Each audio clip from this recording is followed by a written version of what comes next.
Hi everyone, welcome back to another video from Wesknows Tech News and Reviews. So today I will be giving my long-term experience with the Oppo Watch. So this is the 41mm version. I will be telling you some of the differences with the 46mm version, but in general you would expect that the experience should go either way. Either 41mm or 46, it's still the Oppo Watch. So let me tell you about my long-term experience. Let's get into it.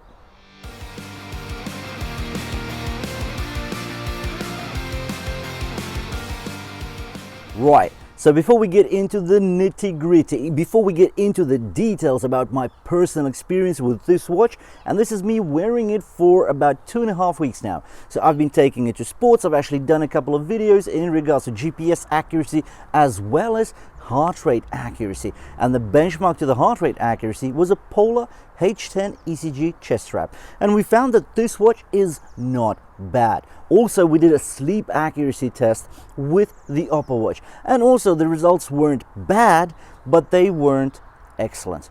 But before we get into those details, let's talk about the design. Then we can talk about the display.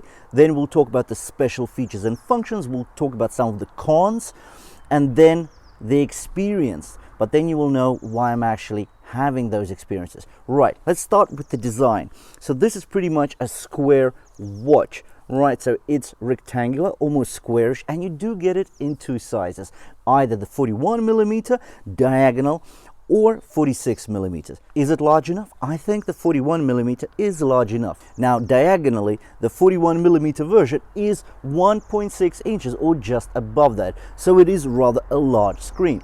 With the 46mm version, you are getting this humongous 1.91 inches, so that is quite a big display. And considering that this is AMOLED, and you've got, let me just recollect what the actual resolution is. I think it's 402 by 476 or 475 pixel. So you are getting a 326 ppi, which stands for pixels per inch. So the resolution on this watch is pretty much spectacular. There's no issue with that. The only big issue is that it is quite a chunky watch. So the dimensions here are 46 by 39 by 11.4 millimeters. So this is quite a big piece of steel or metal sitting on top of your wrist, and this is just the dimensions for the 41mm watch. For the 46, it's going to be bigger yet, and considering that the 41mm weighs just under 40 grams, the 46mm will take you just over 45 grams. So this is quite a big smartwatch. And now the important fact is the actual strap. So it's integrated into the watch case, giving it this Apple Watch look, and I like it because the Apple Watch look is a very smart look. It's dressy, at the same time it can be sporty, so it suits. Now in regards to the actual strap, so this is TPU rubber, but it feels like silicone. It's so soft yet durable, and not once in my long times that I've been wearing this did I get any kind of irritation or anything like that. Nothing. This is a great strap. Also, it does get ventilated quite a bit because of these large, well, holes that you get along the sides just to get your fit right.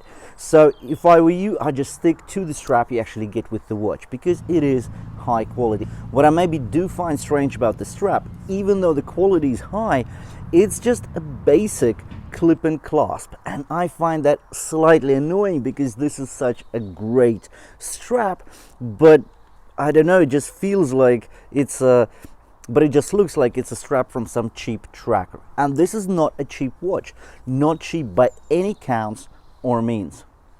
Now, I think this is enough about the actual design, display. Let's get into the features and functions, because this watch is just packed with features and functions. But of course, as excitedly as I did say that, there are some quite big cons with the watch as well, and we'll cover it right now. First, let's talk about actually operating this watch. So it's super easy, and as already mentioned, the 326 ppi AMOLED display, it looks stunning.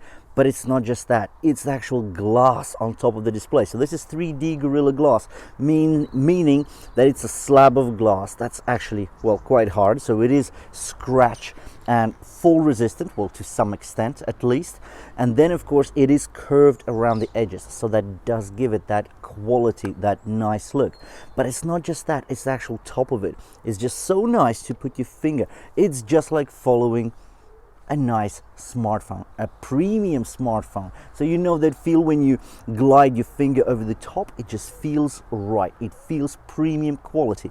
This is what you get here. And the fact is that the watch does run on Wear OS, so you do get apps that you can download, and the apps look great. The animations here, they're not spectacular. They're not as spectacular as on the Apple Watch or the Samsung, in my humble opinion, but they are nice, they're smooth, they're bright, and they're alive, if I can say that.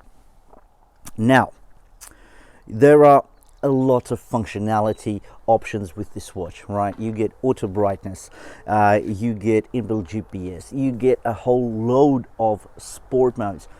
On top of that, the watch does get quite an accurate heart rate monitor.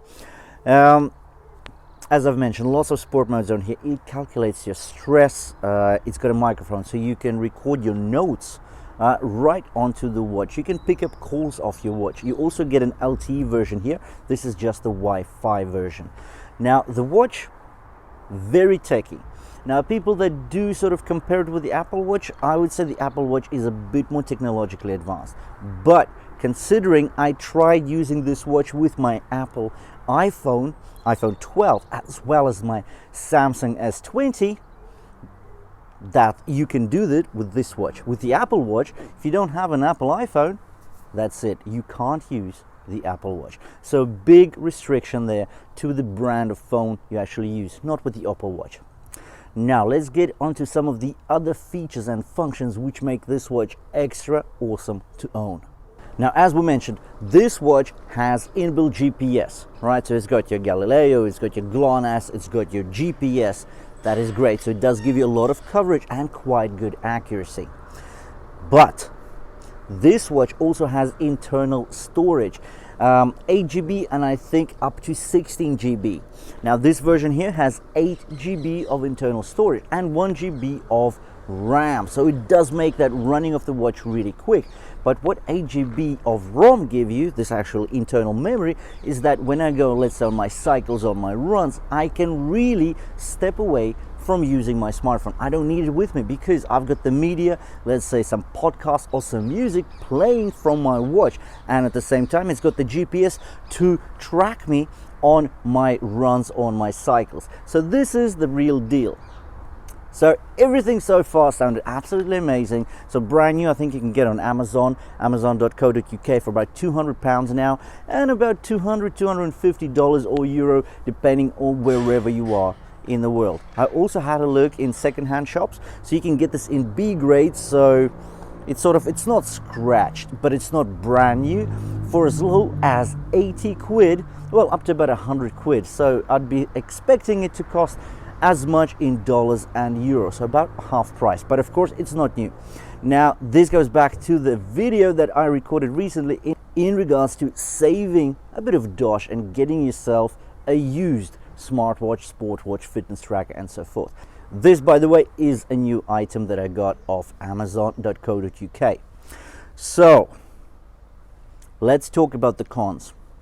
The biggest con with the Oppo Watch, in my humble opinion, again, because I have tested so many sport watches, smartwatches, etc., and I love a good battery. A good battery means something that can hold its power, its juice, for a week, 10 days, 30 days, as you see on some smartwatches like a Masfit GTS 2E, GTR 2E.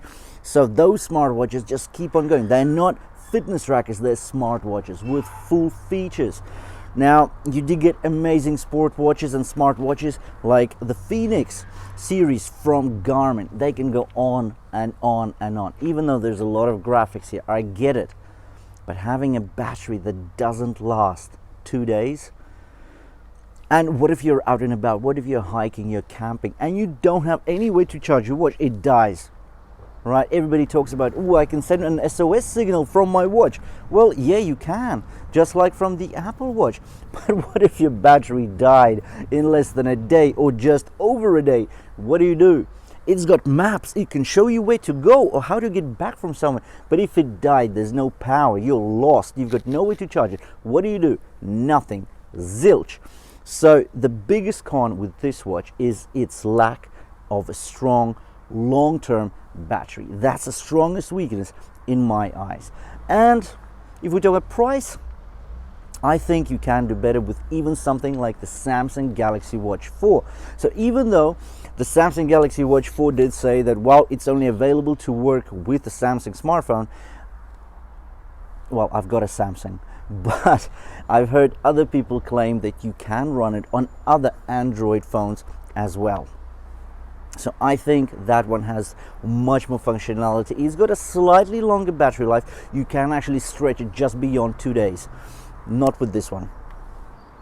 All the features and functions, they were great back in 2020 when it got released, but considering there's an Oppo Watch 2 coming out and its price is somewhere around £300 and over and above for Euro and USD, I don't know. I would really watch for those reviews, try to find out what is the benefit of getting an Oppo Watch instead of something like a Samsung Galaxy Watch 5 is coming out, or maybe the Apple Watch Series 7 or 8, which we will be expecting either later this year or next year. Well, thank you for watching this deep dive and a long-term review of the Oppo Watch. If you did enjoy it, please drop me a like. If you want to see more of the same, you know what to do. Please hit the red subscribe button below the video, and I'll see you in the next one.